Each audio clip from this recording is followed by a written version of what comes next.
नमस्कार मित्रांनो, मी संजय बेडिया गिरगावकर। आज तो प्रकरण विनोदजी तावडे बरोबर झालेला आहे।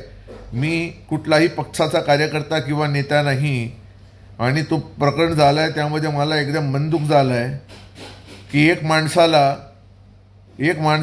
1000 लोक घेरून 3 तास अडकवलं। हे भाई ठाकूर अँड बंधू, तुम्हाला सांगू इच्छितो, हा दिवस तुमच्यावरती सुद्धा येणार।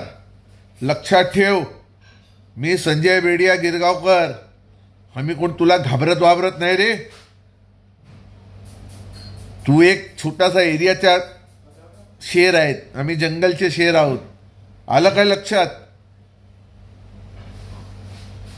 आणि तुला कोणी टीप दिली बीजेपी मधनं, त्यांची आईच होणार मी। बघ तुझी आईचा भोसडा तुझी। चाल जा, शिवी दिली तुला मी। एक माणसाला बघून तिथे पळतात तुम्ही। येते आम्ही, येऊ तिथे। खोटे आरोप लावतात तुम्ही विनोद तावडेवरती। जा रे, बघू तुला। साले घाणेरडे लोक आहोत रे तुम्ही। विनोद तावडे काय प्रदीप शर्मा नाही, लक्षात ठेव। बघूया तुला भेट कधी। गुगलवरती माझा नंबर ॲड्रेस सर्व आहे, काढ आणि ये।